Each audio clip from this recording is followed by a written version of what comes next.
Hello everybody, welcome to Building Tips with Kloof. Today we are going to be talking about color palettes and block palettes for your base in Minecraft. There are a lot of blocks in the game. I mean a lot of blocks. So picking color palettes for bases can be quite difficult when it comes to the amount of wide options that we actually have in the game. Typically your color palette is going to heavily depend on what style you're going for. So if you're going for ancient Japanese style builds, you're probably going to want a lot of contrasting tones, so lean more toward the extreme ends of the spectrum. This includes lighter tones and darker tones. Now to complement a palette like this, you're going to want a middle ground, so something that balances the two. Again, this is following the ancient Japanese style. Most people are going to go for a wood tone. Now a lot of people go for spruce or dark oak, which is both incredibly good options for this style of build. As you can see, it kind of connects the two together and conjoins them really nicely. Now you're probably wondering, hey Kloof, why are you not doing colors? These are all neutrals. I'm getting to that, just hold on one second. Now, when we're adding color, we need to be very specific about what blocks we choose. In our style, we can realistically go for any color we want, but it comes with limitations. So, if we wanted to complement this beautiful color palette with some blues, we absolutely could. Those colors go really, really well together. However, if you also added some green and some red, it starts getting a little rough. This is due to color theory.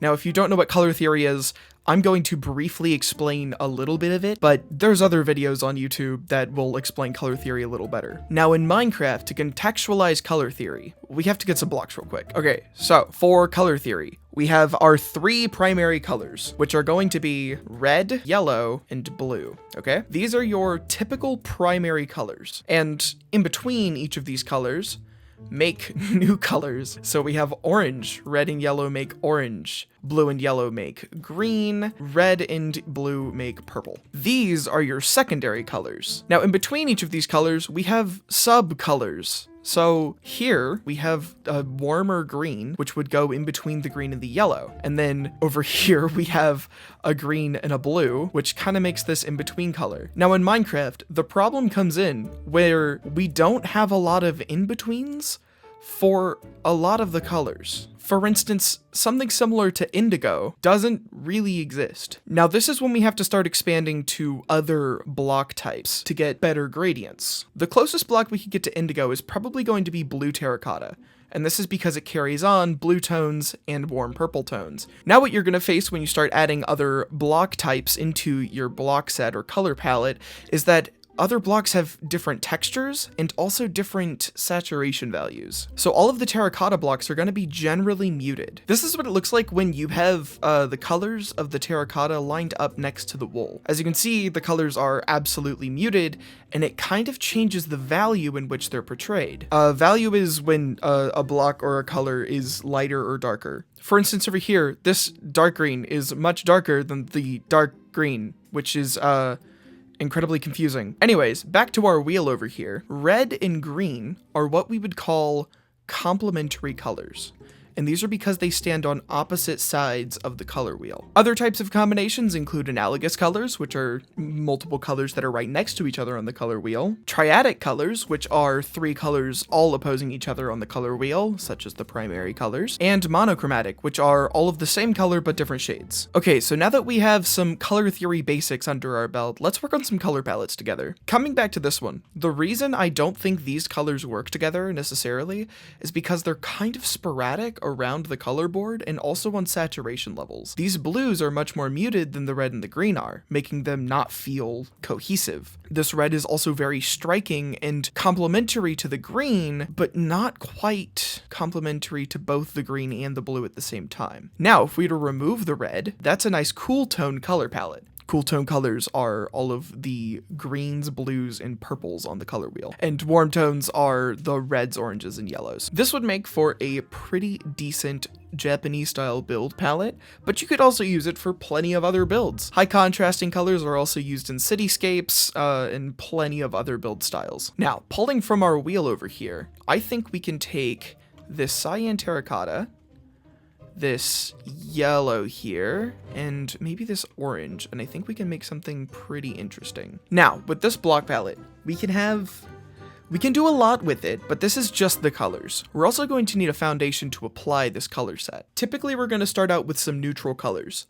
So these are your browns, whites, beiges, anything that is more neutral in tone. Now this is going to heavily rely on what style you're building in, so make sure you keep that in mind when you're picking out some blocks. For this block set, I think I want to lean retro, so let's lean for more high contrasting blocks. If we take pale oak and we pair it with some dark stripped oak, that makes a really nice cohesive color palette that almost feels retro. Now the reason this feels retro is because these two oranges, terracotta, are muted, which makes it feel aged. Now, this is very basic and simple, for example, but you can make some really retro looking CRTs with this, and I think it looks really nice, of course, as a base layout. Now let's try another color palette. Okay, so say we wanted to lean super cottagecore, super fantasy. Let's see what type of color palette I would pick here. So first I'm gonna go out with my neutrals, and the neutrals are extremely important because they show you where your foundation is. They show you what complement or what colors you're going to be complementing off of. So firstly, I'm going to start out with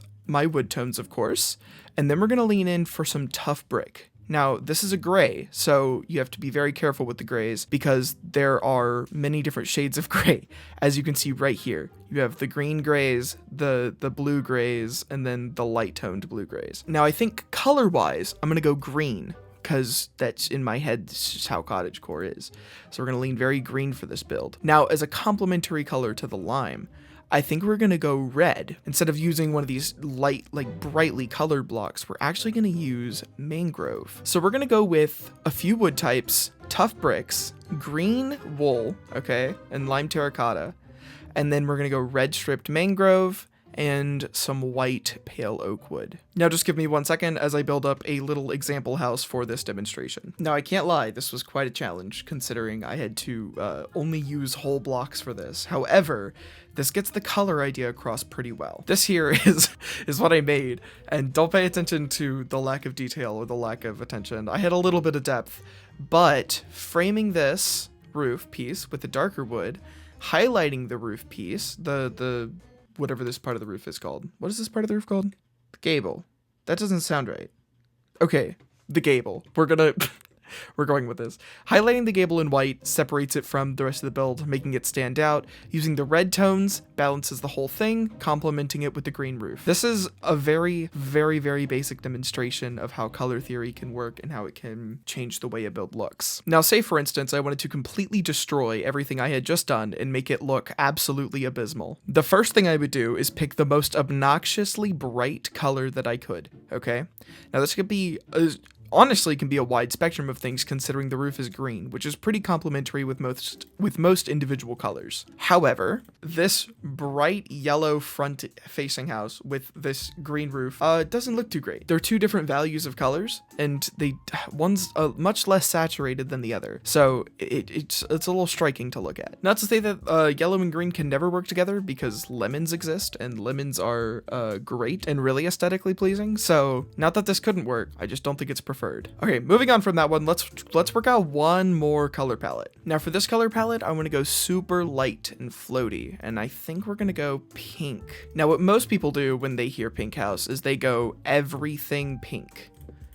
Everything. The walls, the roof, the house, the windows, everything pink. And this is fine.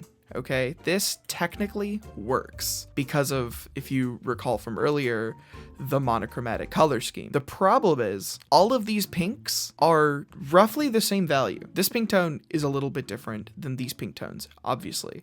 Now to completely change the way this looks, all we would have to do is change this pink down here to a more muted tone and change these light pink, or change these top pink to be a lighter tone. So instead of having two very, very bright pinks alongside a little bit more muted of a pink, we have a muted tone, we have a dark tone, and we have a light tone. And hopefully you can see by looking at these two that this is much more visibly appealing than this one is. Hopefully that's a good example of a nice little monochromatic color scheme. Now that we have made a beautiful, colorful mess in this nice little world, thank you guys so much for watching today's video. I really hope you learned something or gained at least a little bit of knowledge from this video. I appreciate you guys for watching, and please stay tuned for more videos in the future. Thank you guys so much, and I'll see you guys in the next one. Bye-bye! Ooh, this is, difficult.